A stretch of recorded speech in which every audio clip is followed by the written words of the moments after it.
गोरी कवि का बेटा जग्गू और हरियाली तोती का बेटा बबलू दोनों नदी पर एक साथ बैठे हुए थे। बबलू, हम भी खेलते हैं। मैं भागता हूँ, तुम मुझे पकड़ो। मगर मगर दूर ना जाना। फिर वो दोनों खेल शुरू करते हैं। जग्गू कौवा आगे आगे और बबलू पीछे पीछे उड़ रहा था।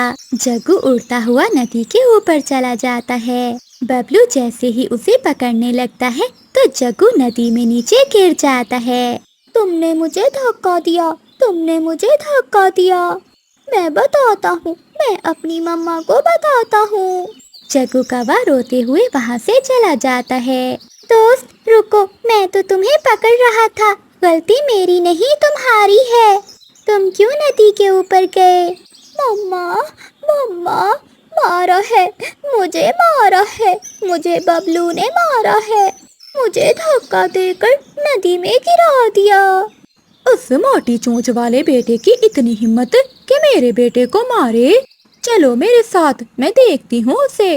गुस्से में गोरी कवि अपने बेटे को साथ लेकर नदी की ओर जाती है। गोरी कवि बबलू को पकड़कर उसके 3-4 लगा देती है।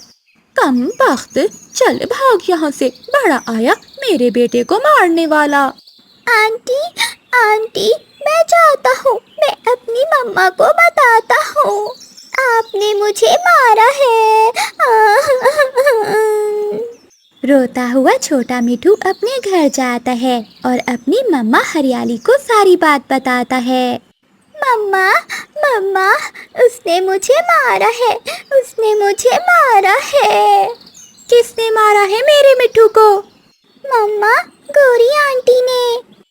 चलो बेटे, मेरे साथ चलो, मैं अभी देखती हूँ उसे। हरियाली तोती गुस्से में अपने बेटे को साथ लेकर जाती है और जाते ही वो जग्गू को पकड़कर उसके 3-4 लगा देती है। तुम्हारी इतनी हिम्मत तो होती कि तुम मेरे बेटे को मारो? रुको, मैं तुम्हें अभी बताती हूँ। दोनों में लड़ाई शुरू होती है। बच्चे खड़े कभी इधर तो कभी उधर देख रहे थे। यहाँ रुको, मैं अभी आती हूँ। भागती हुई गोरी कवि घर जाती है। कालू कौवा बैठा दाना खा रहा था। तुम यहाँ बैठे दाना खा रहे हो और वहाँ नदी पर तोती ने तुम्हारी पत्नी और तुम्हारे बेटे को मार मार कर बंदर बना दिया है। हरियाली ने? क्या हरियाली ने मारा है मेरे जग्गू को? हाँ, उसने मुझे भी मारा है। फिर कालू कौवा गोरी कवि के साथ चला जाता है। मेरे बेटे को मारकर तुमने अच्छा नहीं किया, अब मैं बताता हूँ तुम्हें। रुको रुको, अगर मुझे पंख भी लगाया तो मैं अपने मिठू जी को बुला कर ले आऊंगी। जाओ जाओ, बुला कर लाओ उसे, तुम्हें रोका किसने है? हरियाली तोती जल्दी से घर जाती है। मिठू जी, तुम यहाँ सोए हुए हो और बाहर देखो कितनी बात बढ़ गई है। क्या हुआ हरियाली? कौन सी बात बढ़ गई है, बताओ मुझे। उस काली कवि ने पहले मेरे बबलू को मारा और अब उसका पति मुझे मारने के लिए आया है। लड़ना ठीक नहीं है, बात बढ़ जाएगी। तुम जाओ और बबलू को घर ले आओ। मैंने बताया है ना कि बात अब बढ़ चुकी है, चलो मेरे साथ। ना चाहते हुए भी मिठू तोता हरियाली तोती के साथ चला जाता है। आओ आओ पास आओ, अब दूर क्यों खड़े हो? चले जाओ यहाँ से, लड़ाई क्यों कर रहे हो? कालू, वो मोटी चोंच वाला पास नहीं आएगा, तुम वहीं जाकर 2-4 लगाओ। फिर कालू कौवा भागता है और जाकर मिठू तोते को पकड़ लेता है। कालू ऊपर और मिठू तोता नीचे। ये देखकर हरियाली तोती भी भागती है और एक डंडा उठाकर कालू के सर में मारती है। पीछे से गोरी कवि भी डंडा उठाकर हरियाली के सर में मारती है। रानू चिड़िया पुलिस को फोन कर देती है। पुलिस पुलिस, जल्दी आए, हमारे जंगल में लड़ाई हो गई है, जरा जल्दी आए। फिर थोड़ी ही देर में पुलिस की गाड़ी आ जाती है और वो सभी पक्षियों को पकड़ लेती है। 2 महीने जेल में रहोगे तो सबके दिमाग ठीक हो जाएंगे। मुझे छोड़ दो, मुझे छोड़ दो, लड़ाई पहले इन तोतों ने शुरू की थी। पुलिस देखो, इन कौवों ने मेरी पत्नी को कितना मारा है।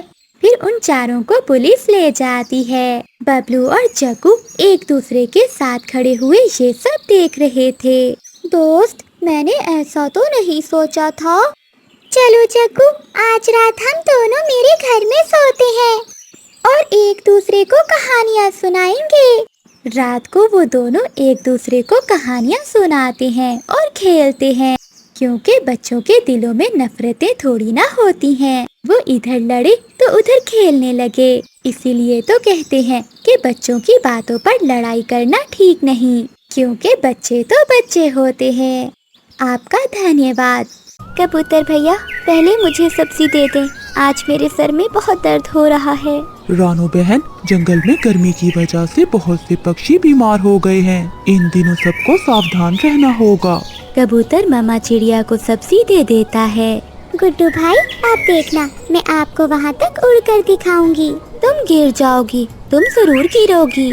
गुड़िया उड़ती है। गुड़िया तो बहुत अच्छे से उड़ रही थी, क्योंकि गुड़िया ने अब उड़ना सीख लिया था। गुड़िया, गुड़िया वो देखो, सामने मम्मा आ रही हैं। अपनी मम्मा को आता हुआ देखकर दोनों बच्चे घर चले जाते हैं और घोंसले में लेटकर सोने का नाटक करने लगते हैं। बच्चों, आप उठ जाओ, मेरे सर में बहुत दर्द है। मम्मा, शायद आपको गर्मी लग गई होगी। मम्मा चिड़िया घोंसले में लेट जाती है। आज तो मुझसे खाना भी नहीं बन होगा। अगर मेरे बच्चों को उड़ना आता तो जाकर अपनी नानों को बुला कर ले आते। ये सुनकर गुड़िया तुरंत बोलती है, मम्मा मैं उड़ सकती हूँ, मैंने उड़ना सीख लिया है। झूठ, मैंने तो आपको कभी उड़ते हुए नहीं देखा। मम्मा, मैं आपको उड़कर दिखाऊं? दिखाओ तो। फिर गुड़िया घर में ही कभी आगे तो कभी पीछे, कभी ऊपर तो कभी नीचे अपनी माँ को ऐसे उड़कर दिखा रही थी। अरे अरे, मेरी बेटी ने कब से उड़ना सीख लिया। मम्मा मम्मा, मैं भी उड़ सकता हूँ। फिर गुड्डू भी उड़ने की कोशिश करता है, मगर थोड़ा सा उड़ने पर वो गिर जाता है। गुड़िया हंसने लग जाती है। मोटा मोटा गुड्डू भैया, मोटा, आपको उड़ना नहीं आता। मम्मा, मैं नानों को बुला लाऊंगी। बेटी, ध्यान से जाना, किसी की लालच में ना आना, अपनी अकल और समझबूझ से काम लेना। ठीक है मम्मा। फिर गुड़िया अपने घर से निकलती है। गुड़िया तो अपनी मम्मा से भी तेज उड़ रही थी। थोड़ी ही देर में गुड़िया जंगल की दूसरी तरफ चली जाती है। गोरी, वो देखो, सामने वो छोटी चिड़िया जा रही है, उसे लालच देकर पकड़ लेते हैं। गोरी कवि गुड़िया को आवाज देती है, छोटी चिड़िया, यहाँ आओ, मेरी बात सुनो। गुड़िया वहाँ रुक जाती है। जी कवि आंटी, क्या बात है? मेरे पास घर में एक बड़ी खिलौना रेलगाड़ी है, चलो मेरे साथ, मैं वो तुम्हें दे दूंगी। और मेरे पास एक उड़ने वाला हवाई जहाज है, क्या वो भी लोगी तुम? लालच, ये मुझे लालच दे रहे हैं, मुझे अपनी बुद्धि से काम लेना होगा। अंकल कवि और आंटी कवि, आप यहाँ बैठे, तब तक मैं नदी से पानी पी आऊं और जल्दी वापस आती हूँ और फिर आपके साथ जाऊंगी। मेरे घर में फ्रिज है, मैं तुम्हें फ्रिज का ठंडा ठंडा पानी दूंगी। मगर आंटी, मेरा तो गला खराब है, बुलबुल डॉक्टर ने मुझे ठंडा पानी पीने से मना किया है, मैं नदी से ही पानी पी आती हूँ। ऐसा कहते हुए गुड़िया वहाँ से उड़ जाती है और तेजी से आगे बढ़ती है। थोड़ी देर इंतजार करने के बाद वो कव्वे भी थक जाते हैं। कालू, वो छोटी चिड़िया हमें उल्लू बनाकर चली गई है, चलो अब चले, यहाँ बैठने का कोई फायदा नहीं। वो बहुत तेज थी छोटी चिड़िया। जब गुड़िया उड़ते हुए पहाड़ों के पास पहुँचती है तो एक सूखे हुए पेड़ पर एक चील बैठी हुई थी। मेरी तो किस्मत खुल गई, आज तो शिकार खुद चल कर आया है। फिर वो बूढ़ी चील गुड़िया को आवाज देती है, चिड़िया चिड़िया इधर आओ, मेरे पास, मेरी बात सुनो। गुड़िया डर जाती है और चील से थोड़ी दूर एक पेड़ पर बैठ जाती है। चील मौसी, क्या बात है? मैंने आज अपने घर में समोसे बनाए हैं, क्या तुम समोसे खाओगी? समोसे? मुझे तो समोसे बहुत पसंद हैं। तो फिर मेरे साथ मेरे घर चलो, बहुत स्वादिष्ट समोसे बनाती हूँ मैं, तुम भी तो खा कर देखो। मगर चील मौसी, मैं तो समोसे चटनी के साथ खाती हूँ। मैंने मिर्ची वाली चटनी भी बना रखी है। मौसी चील, मेरे घर में इमली की खट्टी मीठी चटनी है, मैं भागकर वो लेकर आती हूँ और मैं अपने भैया को भी साथ ले आऊंगी। खट्टी मीठी चटनी के साथ सब मिलकर समोसे खाएंगे। चील ये सुनकर खुश हो जाती है। हाँ हाँ, जल्दी जाओ और अपने भाई को जरूर लेकर आना। फिर गुड़िया वहाँ से उड़ती है। गुड़िया अपनी जान बचाकर वहाँ से भाग जाती है। अब उसकी नानो का घर ज्यादा दूर ना था। फिर रानो चिड़िया अपनी नानो के घर पहुँच जाती है। नानो नानो, मैं आ गई। गुड़िया बेटी, अकेली आई हो? आपकी मम्मा कहाँ है? नानो, मैं आपको लेने आई हूँ। मम्मा को गर्मी लग गई है, उनके सर में बहुत दर्द हो रहा है। मम्मा कहती है कि आप आकर हमें खाना बना दें। रुको गुड़िया बेटा, मैं अपना डंडा उठा लूँ। फिर गुड़िया और उसकी नानो एक साथ जाती हैं। जब गुड़िया की नानो और गुड़िया चील के पास से गुजरती हैं, तो डंडा देखकर चील भी चुपचाप बैठी रहती है। ये चिड़िया तो बहुत सियानी निकली। गई थी अपने भाई को लेने, मगर ले आई डंडे वाली नानी को। वो चील तुरंत उड़कर वहाँ से भाग जाती है। चिड़िया और उसकी नानो आगे बढ़ती हैं और वो अपने घर पहुँच जाती हैं। मैंने कर दिया मम्मा, मैंने कर दिया। रानो बेटा, आटा कहाँ है?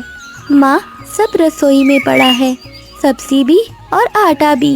फिर गुड़िया की नानो रसोई में जाकर खाना बनाने लगती है और गुड़िया अपनी मम्मा को रास्ते की सारी कहानी बताती है। मम्मा, वो बूढ़ी चील तो नानो के पास बड़ा डंडा देखकर भाग गई। बहुत अच्छा किया बेटी, जो आप उन बुरे पक्षियों की बातों में नहीं आई।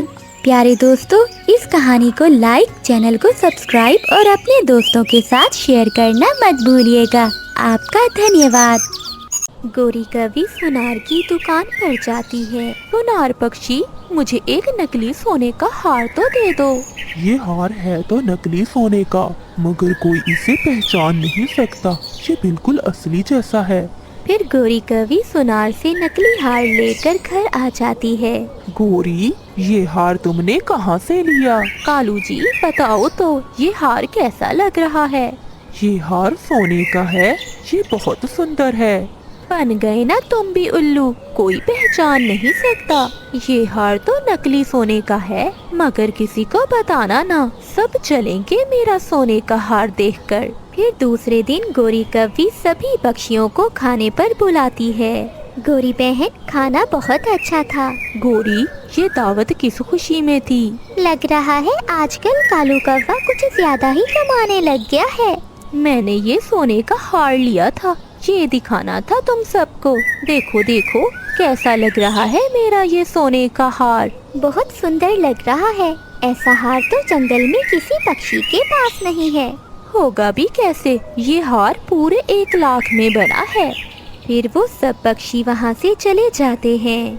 पति जी, कालू कौवे ने अपनी पत्नी को पूरा 1 लाख का हार लेकर दिया है, आप मुझे 1000 वाला ही ले दें। वो हराम की कमाई करते हैं, चोरियां करते हैं। वो लाख लाख के सोने के हार ले सकते हैं। मेरे पास इतने पैसे नहीं हैं कि मैं तुम्हें ऐसा हार लेकर दे सकूं। हरी तोती भी अपने पति से कहती है, मिठू जी, मुझे भी गोरी की तरह का एक हार लेकर दो। मेरे पास इतने पैसे कहाँ हैं, मैं तुम्हें वो हार नहीं लेकर दे सकता।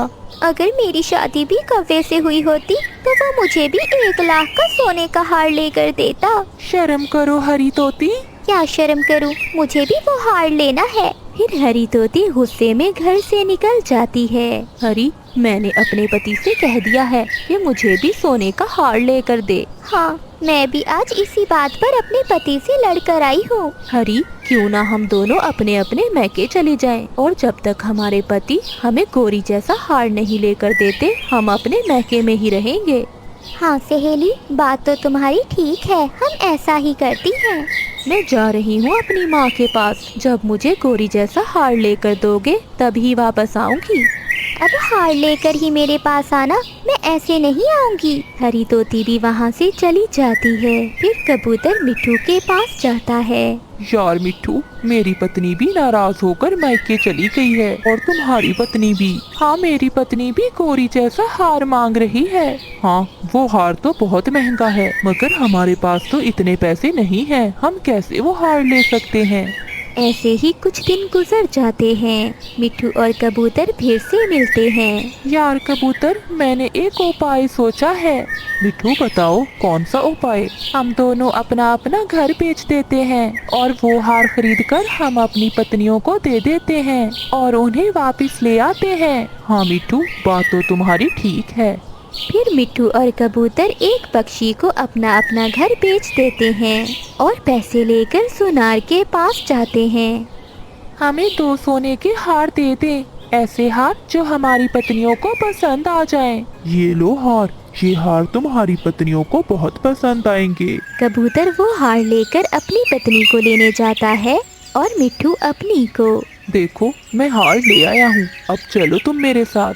सच पति जी, ये हार तो बहुत सुंदर है, आप बहुत अच्छे हो। फिर कबूतर की पत्नी उसके साथ आ जाती है। मुझे विश्वास था आप मुझे लेने जरूर आएंगे और मेरे लिए हार भी लेकर आएंगे। ये हार तो बहुत सुंदर है मिट्ठू जी। फिर हरी तोती भी अपने पति के साथ वापस आ जाती है। ये क्या, ये तो तिनकों का घोंसला है, हमारा घर कहाँ गया? वो घर बेचकर ही तो मैंने तुम्हारे लिए हार लिया है। ये सुनकर वो अपने पति का मुंह देखती रह जाती है। मगर अब मैं इस घोंसले में कैसे रहूंगी? मैंने तुम्हारी इच्छा पूरी कर दी, तुम्हें हार ले दिया, अब तो इसी घोंसले में गुजारा करना होगा। कबूतरी ने वो हार गले में पहना हुआ था, मगर उसे खुशी ना थी क्योंकि वो तिनकों के घोंसले में बैठी हुई थी। रात हो जाती है। लूसी ठंड से कांप रही थी और उसका पति भी एक तरफ पत्तों में छुपकर खुद को ठंड से बचा रहा था। दूसरी ओर हरी तोती भी तिनकों के घोंसले में बैठी उस हार को आंखें फाड़ फाड़ कर देख रही थी। वो दोनों बहुत पछता रही थीं। उन दोनों के पास सोने के हार तो थे, लेकिन सुकून नहीं था। दूसरे दिन गोरी कवि उनसे नदी पर मिलती है। अरे हरी तोती और लूसी, तुम दोनों ने भी सोने के हार ले लिए। ये असली ही है या मेरे हार की तरह नकली ही है? ये सुनकर वो दोनों एक दूसरे का मुंह ही देखती रह जाती हैं। ढोल बज रहे थे, शनाइयाँ बज रही थी क्योंकि आज मीनू चिड़िया की शादी थी। कुकू बेटे, मेरी बेटी बहुत भोली है, तुम इसका ख्याल रखना। मैंने इसे हमेशा अपने कलेजे से लगा कर रखा है। अरे बहन, तुम्हारी बेटी क्या कूड़ा कचरा है, अब हमारे घर की बहू बन गई है, हम इसे थोड़ी ना घर से निकाल फेंकेंगे। कुक्कू चिड़े की माँ की ये बात सुनकर सभी पक्षी वहाँ चुप कर जाते हैं। अरे अब मैंने ऐसा क्या बोल दिया कि सभी आप मुझे देख रहे हो? अब जल्दी जल्दी विदाई कर दो, हमें घर भी जाना है। फिर मीनू चिड़िया को डोली में बिठाकर विदा कर दिया जाता है। मीनू चिड़िया अपने ससुराल में पहुंच जाती है। शुरू के 2-3 दिन तो कुकू की माँ मीनू चिड़िया के साथ अच्छा पेश आती है। फिर एक दिन गुस्से में आकर बोलती है, मीनू, अरे ओ मीनू, कहाँ मर गई है? लगता है अब बहरी भी हो गई है, जल्दी आ। माँ जी, क्या हो गया है? क्या मुझसे कोई गलती हो गई है? अरे मीनू, ये कैसे पकोड़े बनाए हैं? मेरा तो जी ही खराब कर दिया। माँ जी, अगर आपको ये पकोड़े अच्छे नहीं लगे तो मैं आपके लिए दोबारा बना देती हूँ। ये कहते हुए मीनू चिड़िया रसोई में दोबारा जाती है। बहुत डर चुकी थी, डर के मारे उसके पंख भी कांप रहे थे। वो जल्दी जल्दी कढ़ाई में पकोड़े बनाती है। जल्दी में कढ़ाई का तेल मीनू चिड़िया के पैरों पर गिर जाता है। मीनू चिड़िया की चीख सुनकर उसकी सास रसोई में आती है। सत्यानाश हो तुम्हारा, कितना महंगा तेल था, सारा बर्बाद कर दिया है। माँ जी, मैंने ये सब जानबूझ के नहीं किया, एकदम से कढ़ाई नीचे गिर गई और देखिए ना, मेरे पंख भी जल गए। हाँ हाँ, सब जानती हूँ मैं, तुम्हें कमाना तो नहीं पड़ता ना, इसीलिए सारा तेल बर्बाद कर दिया है। अब जल्दी से ये सारा तेल साफ करो और मुझे बहुत भूख लगी है, मेरे लिए कुछ बना दो। ऐसा कहते हुए मीनू की सास वहाँ से चली जाती है और वो एक बार भी मीनू चिड़िया के पंख को नहीं देखती। अब तो मीनू चिड़िया की सास बात बात पर लड़ाई करती थी और उसे बहुत मारती भी थी। इसी तरह से दिन बीतने लगे थे।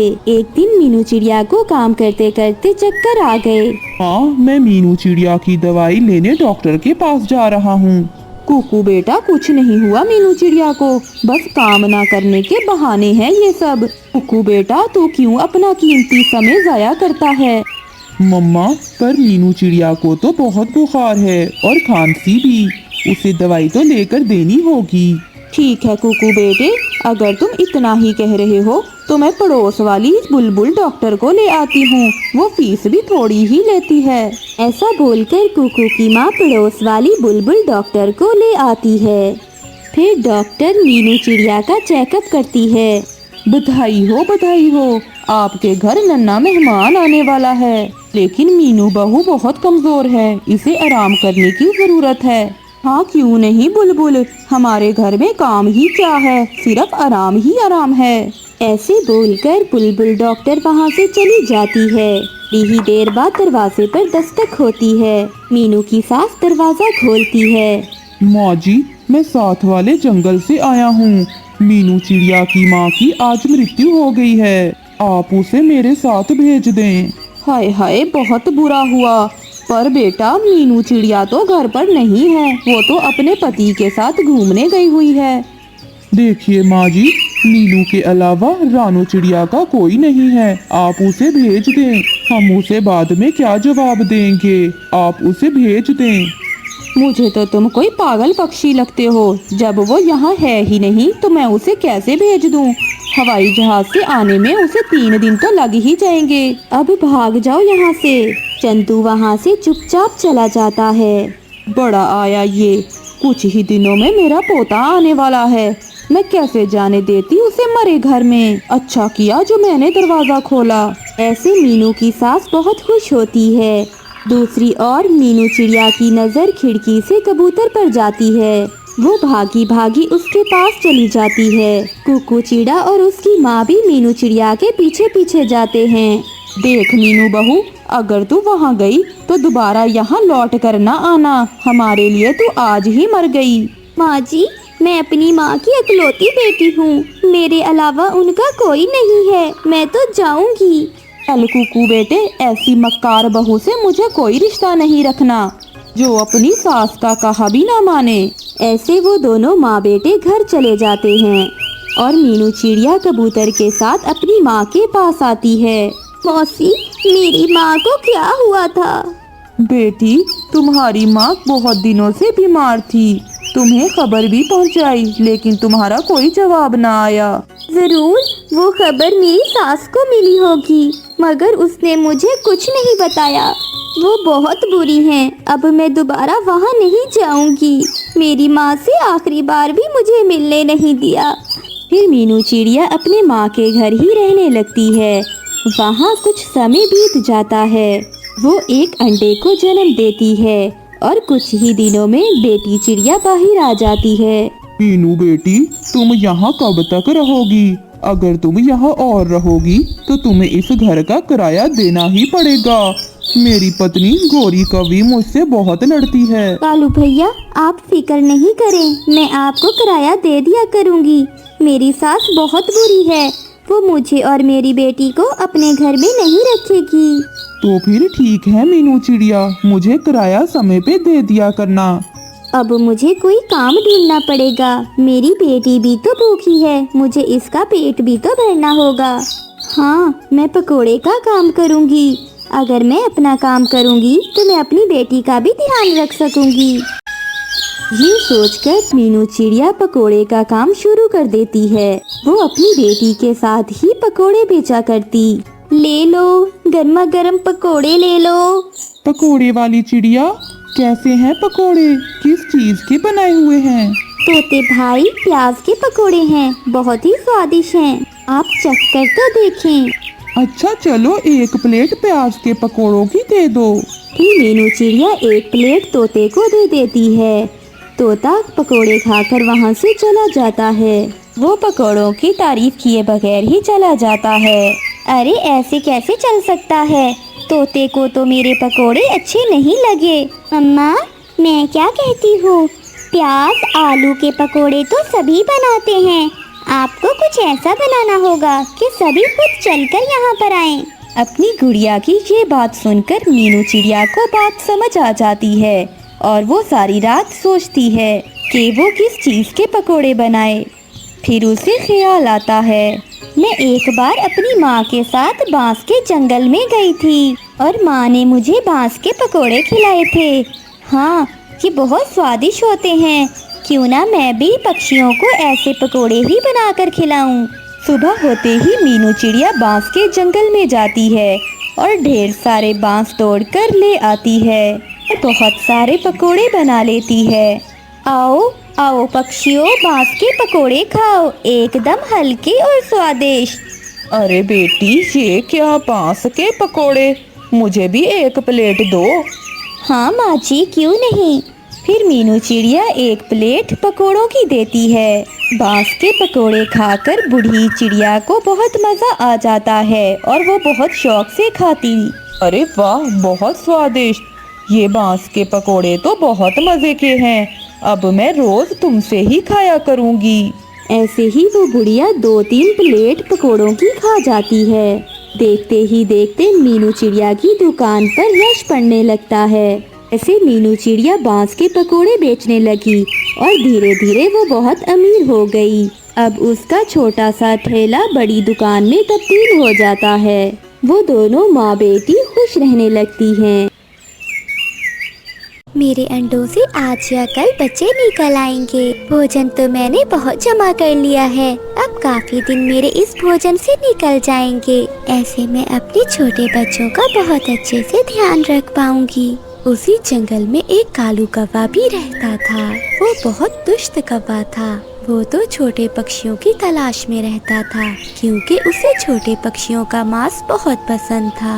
ऐसे ही एक दिन कालू कौवे की नजर चिड़िया के घोंसले पर पड़ती है। अरे वाह, चिड़िया के अंडे, वो भी 3-3। इनमें से तो 3-3 छोटे पक्षी निकलेंगे। बड़ा मजा आएगा उन छोटे छोटे पक्षियों को खाने का। फिर कालू कौवा हर समय चिड़िया के घोंसले के पास ही रहता और चुपकर देखता रहता कि कब चिड़िया के अंडों से बच्चे निकले और वो उन्हें खाए। और फिर एक दिन चिड़िया के अंडे फूट जाते हैं। उनमें से 3 बच्चे निकलते हैं, जिनमें से 2 लड़के और 1 लड़की थी। कहीं मेरे बच्चों को मेरी नजर न लग जाए। कितने सुंदर हैं मेरे बच्चे। ये देखो बच्चों, आपकी मम्मा ने आपके लिए कितना भोजन जमा कर रखा है। कालू कौवा भी ये सब सुन रहा था। ये चिड़िया तो बहुत चालाक है। इसने तो ढेर सारा भोजन जमा कर रखा है। अब ये चिड़िया दिन रात घोंसले में ही रहेगी। मगर कोई बात नहीं, चिड़िया मुझे भी कालू कहते हैं। मैं तुमसे इस बात का बदला जरूर लूंगा। ऐसे ही कुछ दिन गुजर जाते हैं। चिड़िया के बच्चों के पंख भी निकल आए थे, लेकिन वो अभी उड़ नहीं सकते थे। अब चिड़िया के पास जमा किया हुआ भोजन भी खत्म हो गया था। मेरे प्यारे बच्चों, अब मुझे भोजन की खोज में जाना होगा। मैं आपको भी साथ ले जाती, मगर आप अभी बहुत छोटे हो और आप उड़ नहीं सकते। आपने कोई शरारत नहीं करनी। मैं थोड़ी ही देर में वापस आ जाऊंगी। फिर रानू चिड़िया भोजन की खोज में चली जाती है। कालू कौवा तो इसी लम्हे के इंतजार में था। वो चिड़िया के जाते ही घोंसले में आता है और चिड़िया के बच्चों को उठाकर ले जाता है। थोड़ी देर बाद जब चिड़िया आती है तो उसके बच्चे घोंसले में थे ही नहीं, तो वो देखकर रोने लग जाती है। मेरे बच्चे कहाँ गए? क्या कोई खा तो नहीं क्या मेरे बच्चों को? मैं क्यों अपने बच्चों को अकेला छोड़कर चली गई? फिर दुष्ट कौवा भी वहाँ आ जाता है। चिड़िया, तुम्हारे बच्चे मेरे कब्जे में हैं। दुष्ट कौवे, तुमने मेरे बच्चे क्यों उठाए हैं? जल्दी से मुझे मेरे बच्चे वापस कर दो, नहीं तो मुझसे बुरा कोई नहीं होगा। चिड़िया, तुमसे बुरा तो मैं हूँ। अगर तुमने अब चूं चां की तो तुम्हारे बच्चों को जान से मार दूंगा। तुम्हारे बच्चे मेरे पास सुरक्षित हैं और तब तक सुरक्षित रहेंगे जब तक तुम मुझे भोजन लाकर देती रहोगी। कौवे, ये तुम क्या कह रहे हो? मैंने कोई इतनी मुश्किल बात तो नहीं की जो तुम्हें समझ न आए। सीधी और साफ बात की है मैंने। अगर अपने बच्चों की जान बचानी है तो जैसा मैंने कहा है वैसा ही करो। कृपया करके आप मेरे बच्चों को कुछ न कहना। आप जैसा कहोगे मैं वैसा ही करूँगी। मुझे हर रोज भोजन चाहिए, इसी जगह आकर मैं ले जाया करूँगा। चिड़िया बेचारी बेबस होकर कौवे की बात मान लेती है। रानू चिड़िया हर रोज कालू कौवे के लिए ढेर सारा भोजन लेकर जाती और कालू कौवा आकर उससे सारा भोजन ले जाता। अब तो चिड़िया की ममता बहुत तड़प रही थी। काफी दिन हो गए थे, उसने अपने बच्चों को अभी तक ना देखा था। और फिर एक दिन वो कौवे से कहती है, कौवे मुझ पर दया करो, मेरे बच्चे मुझे लौटा दो, मैं फिर भी तुम्हें भोजन दिया करूँगी। अगर फिर ऐसी बात की तो फौरन जाकर तुम्हारे बच्चे मार दूंगा। लगता है तुम्हें अपने बच्चों की जिंदगियाँ प्यारी नहीं है। नहीं नहीं कालू भैया, आप ऐसा ना करना, मैं दोबारा ऐसी बात नहीं करूँगी। फिर रानू चिड़िया उदास होकर नदी पर जाकर बैठ जाती है। वहाँ मिट्ठू तोता भी बैठा हुआ था। क्या बात है चिड़िया, तुम इतनी परेशान क्यों लग रही हो? फिर रानू चिड़िया मिट्ठू को सारी बात बताती है। चिड़िया, वो कौवा तो बहुत दुष्ट है, उसने मेरे बच्चे भी खा लिए थे और मुझसे झूठ बोलकर वो मुझसे भोजन भी लेता रहा। उसने तुम्हारे बच्चे भी मार दिए होंगे और अब वो तुम्हें ब्लैकमेल कर रहा है। ये सब सुनकर चिड़िया का मन तो फट जाता है। मैं उस दुष्ट कौवे को छोड़ूंगी नहीं। बदला तो मैंने भी लेना है उससे, मैं किसी के साथ की तलाश में था। चिड़िया, मेरा दोस्त है एक काला नाग, वो जरूर हमारी मदद करेगा। फिर वो दोनों काले नाग के पास जाते हैं। तोते, तुम मेरे बहुत अच्छे दोस्त हो, बताओ मैं तुम्हारे किस काम आ सकता हूँ? फिर तोता काले नाग को सारी बात बताता है।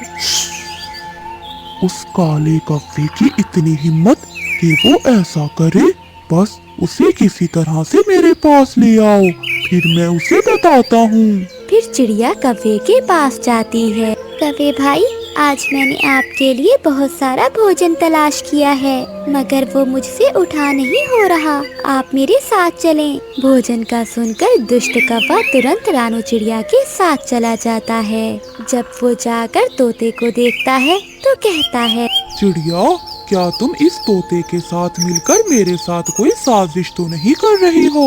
पहले मुझे तुम बताओ, तुमने मेरे बच्चे क्यों खाए?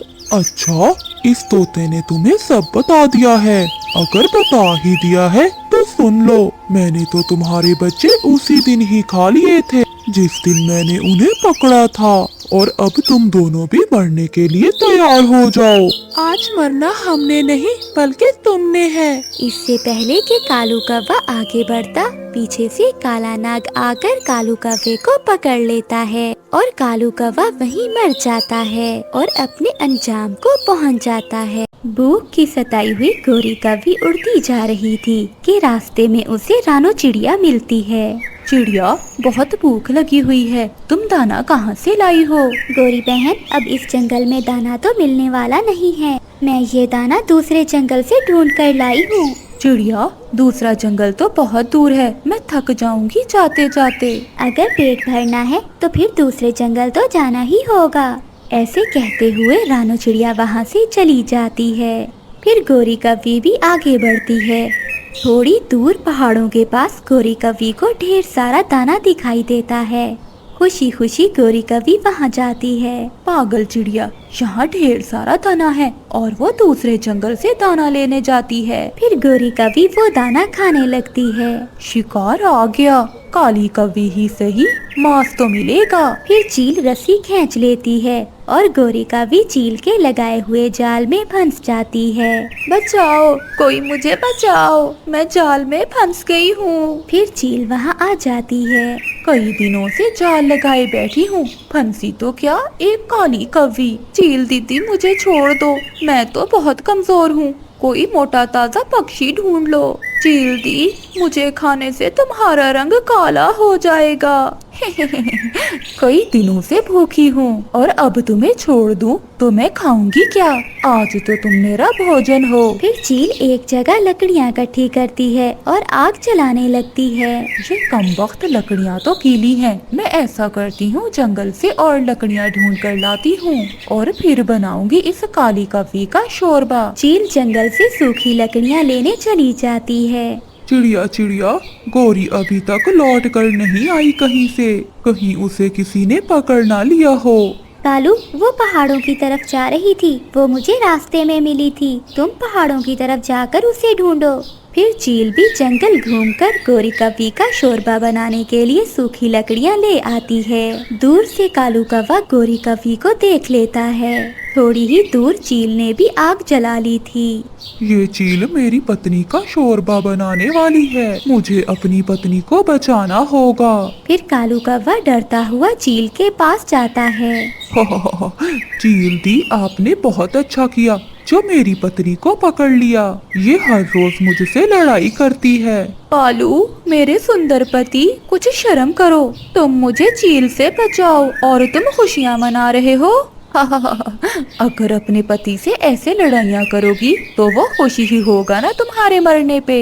चील दी, हमारे काले कौवों का शोरबा बनाने की एक सीक्रेट रेसिपी है। अगर आप चाहें तो मैं आपकी मदद करूं मेरी पत्नी का शोरबा बनाने में। अच्छा, ऐसी बात है तो तुम बनाओ अपनी पत्नी का शोरबा। मैं तुम्हें थोड़ा टेस्ट करवा दूंगी।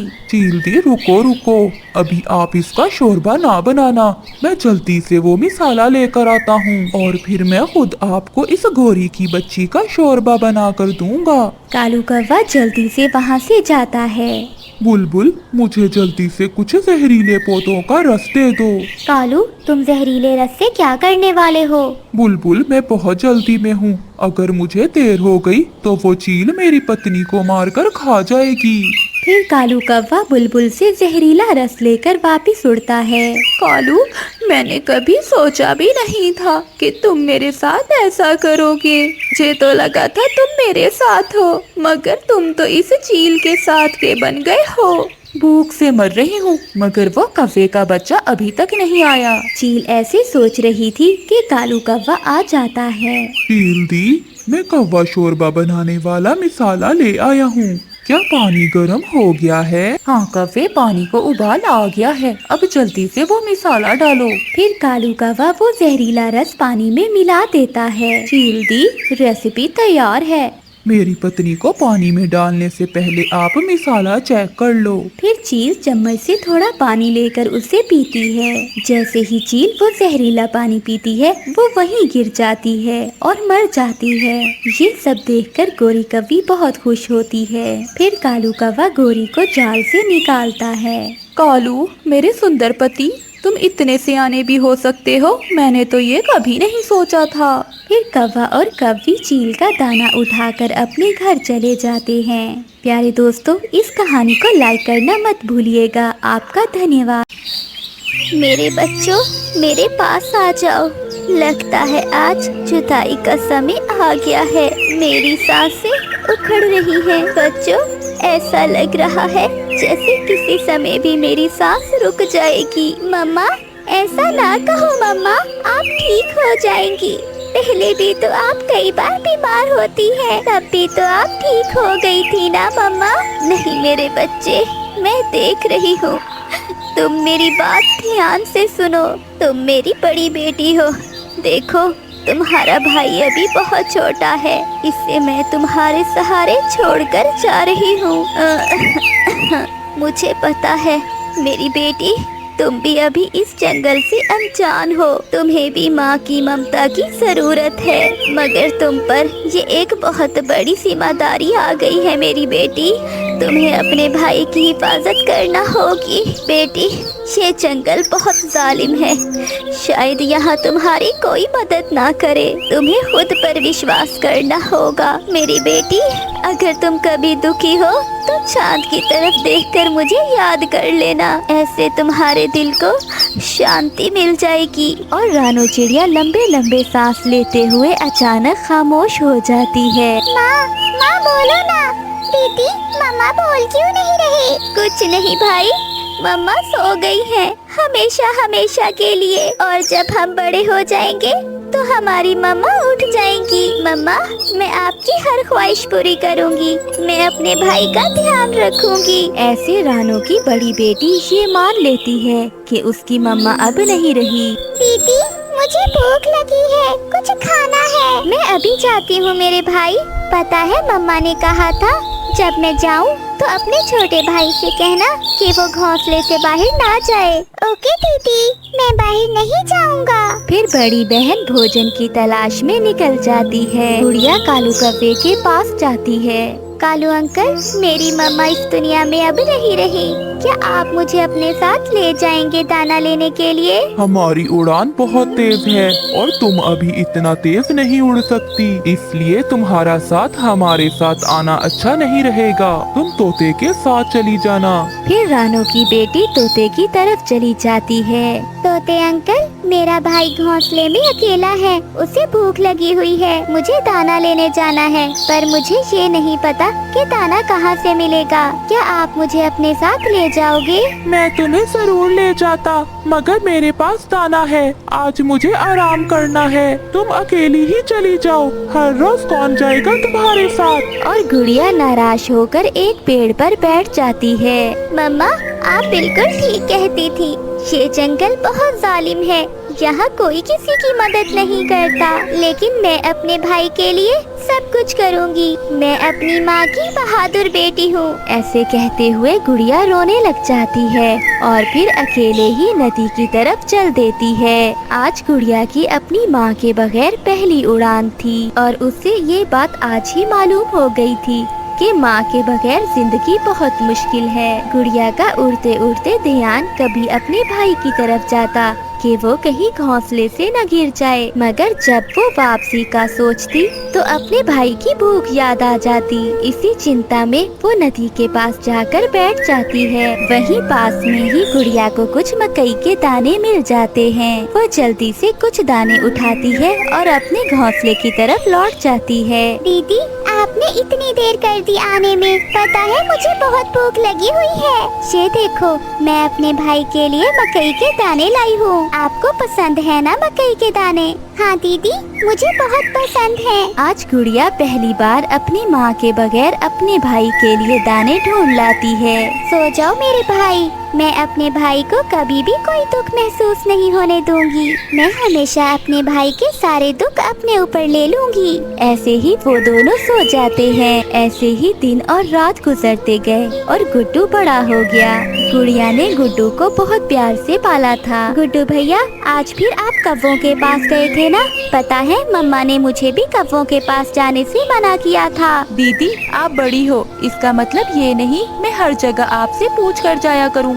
अब मैं भी बड़ा हो गया हूँ, अपना अच्छा बुरा देख सकता हूँ। गुड़िया खामोश हो जाती है, मगर गुड्डू की दोस्ती कव्वों से हो गई थी। वो घर से निकलते ही उन कव्वों के पास चला जाता। सुनो कालू जी, देखा कितना प्यार है उस गुड़िया और गुड्डू में। हाँ, वो तो है। और तुम ये भी जानते हो कि मुझे बहुत मजा आता है ऐसे प्यार में लड़ाई डालने से। कोरी, वो कौन सा तुम्हारी नई आदत है? गुड्डू बता रहा था कि गुड़िया उसे हमारे पास आने से मना करती है। क्यों ना कालू जी, इन दोनों बहन भाइयों में लड़ाई कराई जाए। फिर गुड्डू भी वहाँ आ जाता है। खाओ खाओ गुड्डू, ये तुम्हारा अपना ही घर है। आखिर कब तक तुम गुड़िया के सहारे जिंदगी गुजारोगे? तुम अब बड़े हो गए हो, खुद से जीना सीखो। क्या मतलब? मैं समझा नहीं। अब तुम गुड़िया से कहो कि जो दाना तुम लाओगी वो हम इकट्ठे नहीं खाएंगे, बल्कि अपना अपना दाना बांट कर खाएंगे। तुम भी अब बड़े हो गए हो, मगर वो गुड़िया हमेशा तुम्हें बड़े होने का रोब डालती रहती है। बात तो आपकी ठीक है आंटी, अब मैं भी बड़ा हूँ। कालू की पत्नी ऐसे गुड्डू को भड़काती है। गुड्डू बेटा, ये दाना यहाँ से ले जाओ और जाओ बताओ अपनी बहना को कि तुम भी अब बड़े हो गए हो। फिर गुड्डू उनकी बातों में आ जाता है। दीदी, अब हम बड़े हो गए हैं। मैं सोच रहा हूँ हम अपना दाना अब बांट कर खाएंगे। भैया, ये आप क्या कह रहे हो?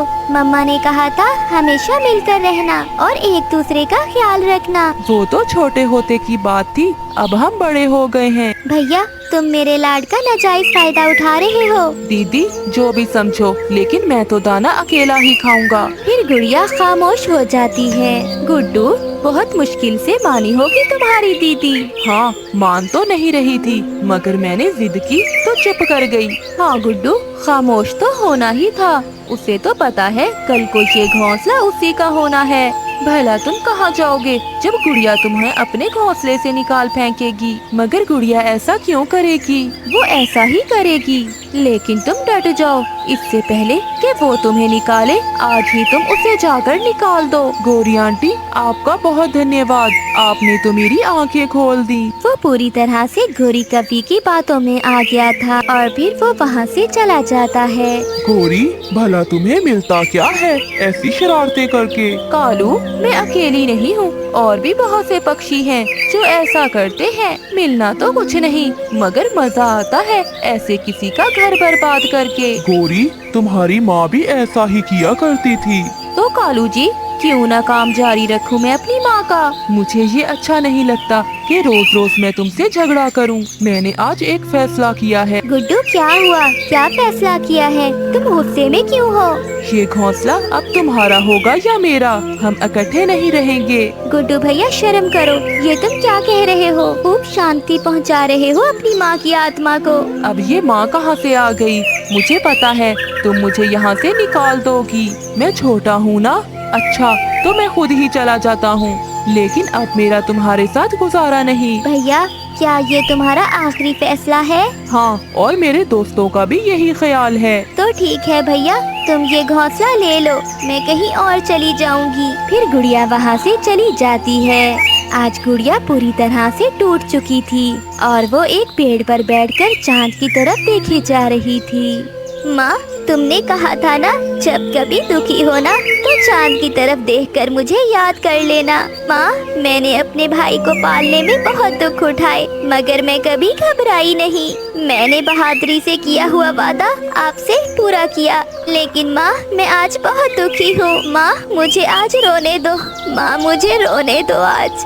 आंटी, मैंने कर दिया, आपने सच ही कहा था। घोंसले के नाम पर गुड़िया मुझसे लड़ने लगी, मगर मैंने भी गुड़िया को घर से निकाल ही दिया। अरे वाह गुड्डू, मजा ही आ गया। कहाँ, अब कहाँ बैठ रहे हो तुम? चलो भागो यहाँ से। रोज आ जाते हो दाना खाने के लिए। जाओ और अपना दाना ढूंढ कर खाओ। क्या आंटी, क्या हुआ आपको अचानक से? जाओ गुड्डू, जाओ, अब यहाँ से भाग जाओ। तुम्हारी आंटी की मुराद पूरी हो गई है। अब मुझे तुमसे कोई काम नहीं, भाग जाओ यहाँ से।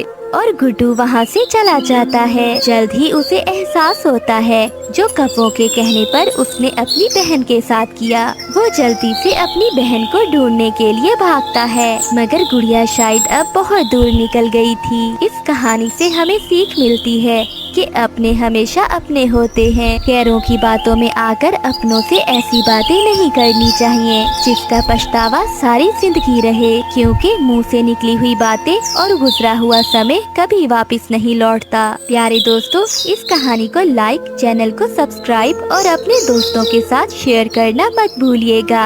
आपका धन्यवाद।